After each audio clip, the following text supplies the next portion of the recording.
देखिए आज हम लोग क्लास 10th का इकोनॉमिक्स पढ़ेंगे। इकोनॉमिक्स बोले तो अर्थशास्त्र, ठीक ना। अर्थशास्त्र में चैप्टर पढ़ेंगे 6, जिसका नाम कुछ है वैश्वीकरण है।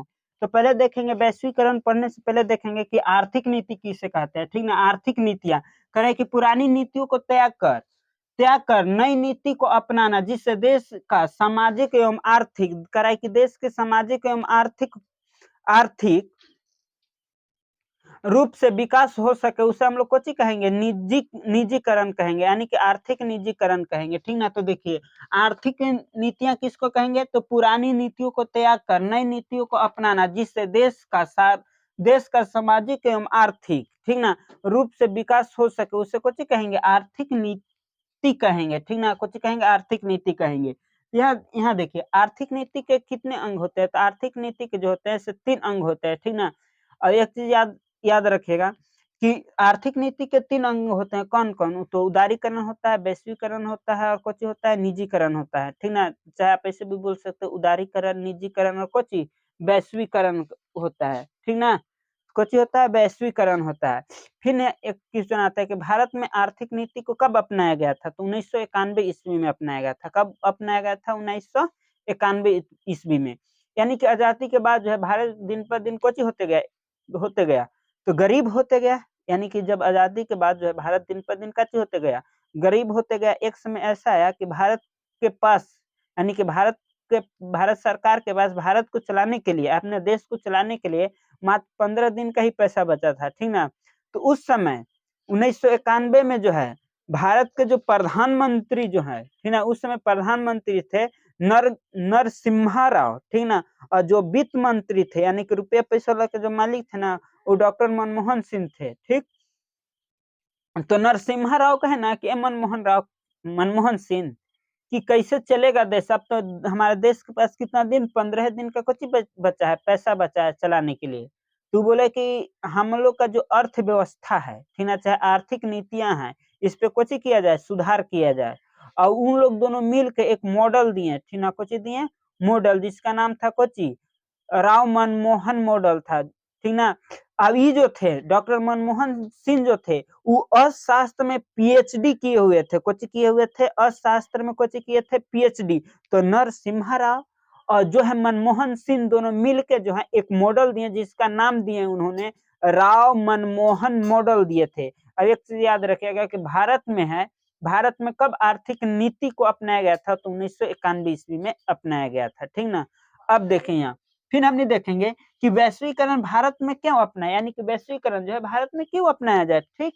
दूसरा का है कि बिहार में वैश्वीकरण का प्रभाव, हमने देखेंगे कि बिहार में वैश्वीकरण का क्या प्रभाव है। तो बिहार में वैश्वीकरण का उतना प्रभाव नहीं था, इसलिए कि आपको कल कर कारखाने उतना है ही नहीं है, ठीक ना, फैक्ट्री कुट्री है ही नहीं है। तो इसीलिए उसका यहाँ पर भारत में बोलो बिहार में जो है वैश्वीकरण का उतना प्रभाव नहीं, लेकिन कुछ प्रभाव है, वो हम लोग क्या करेंगे देखेंगे आगे।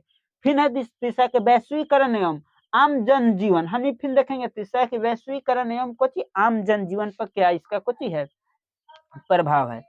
आगे देखिए आगे है आर्थिक नीति का उद्देश्य, करा कि पुराना नियम कानून को त्याग कर नई नीति को अपनाना, जिससे देश का विकास हो सके। आर्थिक नीति का उद्देश्य जो था, ठीक ना, कि जो पुराने नियम कानून है उसको त्याग कर नए नियम कानून को कुछ करना, अपनाना, जिससे देश का काची हो सके, विकास हो सके, ठीक। तो उसको हम लोग कुछ कहेंगे आर्थिक नीति का उद्देश्य है हमें। दूसरा का आर्थिक नीति का विशेषता क्या है, कल कारखाने के नियमों इसमें सुधार रूप से सुधार बोलो नहीं उदार रूप का अपनाना, करा है कि कल कारखाने के नियमों में उदार रूप से कुछ किया जाए, अपनाया जाए। यानी कि यहाँ भारत में जो भी कंपनियां आ रही है वो एकदम आए, एकदम चालू करे, ठीक ना, एकदम उस पर शुरू दफे जो है उतना नियम कानून नहीं लगाया जाए। तो पहले जो था इतना नियम कानून जो था ना, कि पहले भारत में क्या आएगा पहले ही वो भाग जाता था, यहाँ नियम कानून के देखिए के। तो जब ये कौन, तो नरसिम्हा राव मनमोहन सिंह बोले, इसको सुसाद किए कि जो कल कारखानों के नियमों को है उदार रूप से कुछ किया जाए, यहाँ अपनाया जाए, जो आ रहा है उसको कुछ करना, पहले बैठाना उठाने बाद में कागज पत्र बना होना लेगा। दूसरा का में है कि कुछ सार्वजनिक कंपनियों को निजीकरण कर देना चाहिए, यानी कि कुछ जो सार्वजनिक सरकारी संपत्ति है उसको कुछ कर देना चाहिए, प्राइवेट कर देना चाहिए, जिससे जो है सरकार पर कम बोझ पड़ेगा, ठीक ना। और प्राइवेट चीज देखते हैं कि कितना अच्छा से कुछ होता है, चलता है। तीसरा का भारत का बाजार जो है विश्व बाजार के लिए कुछ कर दिया जाए, खोल दिया जाए, यानी कि भारत का जो बाजार है वो विश्व के लिए काची कर दिया जाए, खोल दिया जाए। कोई भी आएगा यहाँ पर क्या करेगा, अपना कंपनी बैठाएगा, यहाँ पर सामान को लेगा, ले जाएगा, ठीक ना, खरीदेगा, क्रय विक्रय करेगा। तो याद रखिएगा कि बाजार का मतलब का चीज होता है, तो बाजार दो तरीकों से चलता है, या तो खरीदना या तो फिर बेचना। यानी कि खरीदने वाला को कुछ कहते हैं आयात कहते हैं, बेचने वाला को कुछ कहते हैं निर्यात। तो अगर मान लीजिए भारत अगर आयात करेगा तो अच्छा रहेगा कि अपना वस्तु को निर्यात करेगा तो अच्छा रहेगा। तो अपने वस्तु को क्या करेगा, निर्यात करेगा, जितना बेचेगा उतना उसका इनकम होगा। तो अपने वस्तु को क्या करेगा, निर्यात करेगा, तो उस सबसे अच्छा है, ठीक ना। तो आयात किसको कहते हैं, तो सामानों को बेचना, सामानों को बेचना कुछ कहलाता है, आयात कहलाता है। नहीं सॉरी, सामानों को खरीदना आयात कहलाता है, सामानों को बेचना निर्यात कहलाता है, याद रखिएगा। वैश्वीकरण का मतलब क्या होता है, तो खरीदना और क्या करना, बेचना। तो देखिए कि सामानों का खरीदना, ठीक, खरीद रहे हैं तो आयात हो गया, सामानों को कुछ करे बेचना, कुछ कहलाएगा, निर्यात कहलाएगा। फिर आगे देखते हैं हम लोग आर्थिक नीति। आर्थिक नीति के कितने अंग थे, तो 3 अंग। पहला है उदारीकरण, निजीकरण और वैश्वीकरण। उदारीकरण किसको कहेंगे, तो उदारीकरण का समान अर्थ होता है औद्योगिक नियम कानून को उदार बनाना, जिससे उद्योग का विकास हो, जिससे उत्पादन में वृद्धि हो सके, ताकि देश का का चीज हो सके, विकास हो सके।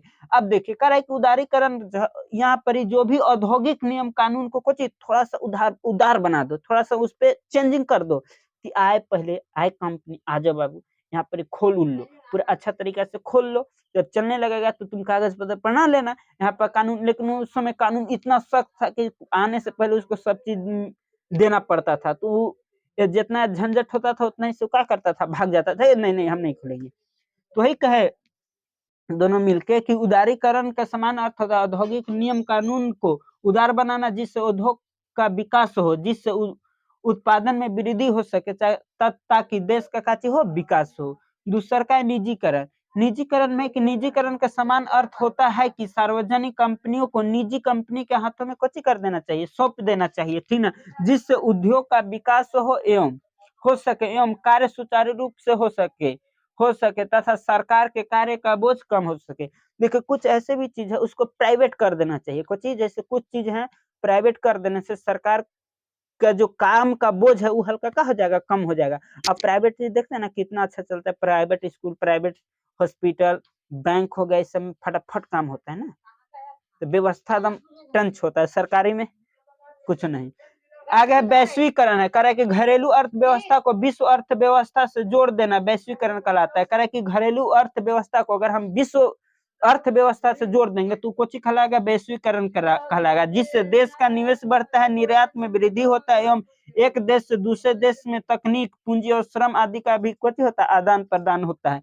तो सबसे अच्छा कुछ है, आदान प्रदान होता है। यानी कह रहा है कि जो घर का, यानी कि जो भारत का बाजार है उसको और विश्व के बाजार से कुछ कर देना, जोड़ देना, वही कहलाता है वैश्वीकरण, जिससे देश का निवेश बढ़ता है, देश का कुछ बढ़ेगा, निवेश बढ़ता है, निर्यात में वृद्धि होता है। यानी कि आप सामान को जितना, अगर विश्व बाजार से नहीं जोड़िएगा तो आपको सामान उतना कुछ नहीं खरीदेगा, तो आप निर्यात कर सकते हैं, अपने सामान को क्या कर सकते हैं, बेच सकते हैं, ताकि एक देश दूसरे देश के तकनीक, तो एक देश दूसरे देश के तकनीक को भी यहाँ से मंगा सकता है, यूज कर सकता है। तो पूंजी श्रम आदि का भी आदान प्रदान होता है। फिर नहीं कि वैश्वीकरण के कितने अंग होते हैं, तो याद रखिएगा कि वैश्वीकरण के 5 अंग होते हैं। पहला है कि अर्थव्यवस्था एवं व्यापार के अवरोध को दूर करना। देखिए अगर आपको कुछ है व्यवसाय एवं व्यापार, अगर आप व्यापार कर रहे हैं, अगर आपको बहुत समस्या है तो आप अच्छा ढंग से व्यापार, अगर मान लीजिए कि व्यापार कर रहे हैं और सड़कें अच्छा नहीं है, वहीं से हमको जाना है पटना, मैंने औरंगाबाद से जाना है पटना, और एकदम सड़क टूटल टूटल है, ठीक ना, तो जा पाएंगे?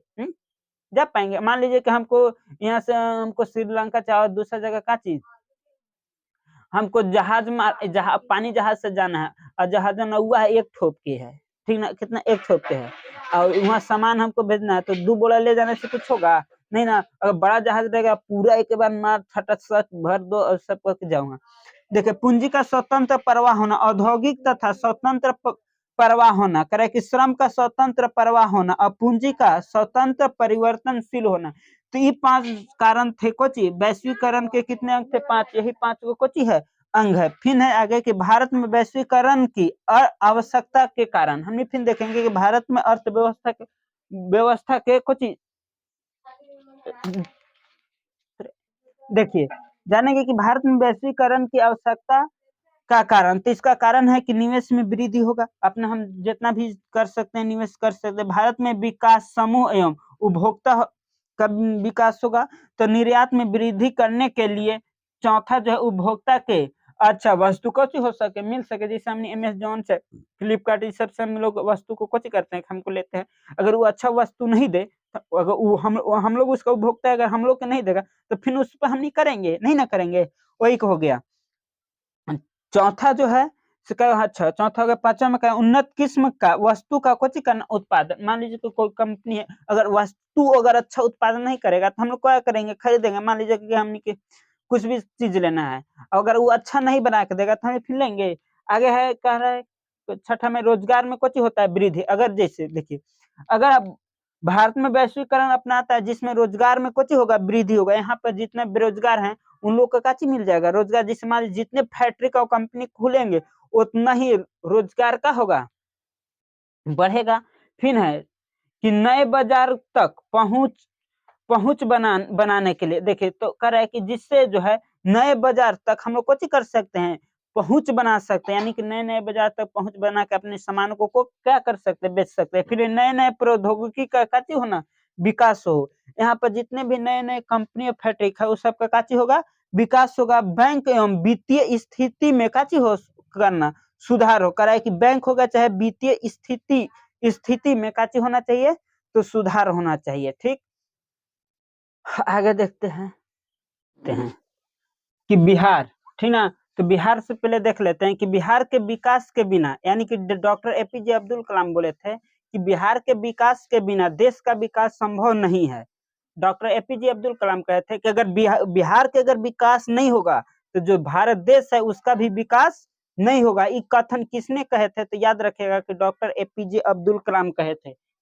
डॉक्टर एपीजे अब्दुल कलाम क्या कहे थे, वो बोले थे कि बिहार के विकास के बिना देश का विकास संभव नहीं है। तो हम लोग देखेंगे बिहार में, तो बिहार में एगो सकारात्मक प्रभाव है, एगो कुछ नकारात्मक प्रभाव है, नकारात्मक प्रभाव। तो देखिए सकारात्मक प्रभाव में क्या है कि कृषि उत्पादन में वृद्धि हुआ, निर्यात में वृद्धि होगा, रोजगार में वृद्धि हुआ, निवेश में वृद्धि हुआ, बहुराष्ट्रीय बैंक एवं बीमा कंपनी का आगमन हुआ, उपभोक्ता को विश्व स्तरीय सामान मिलने लगा।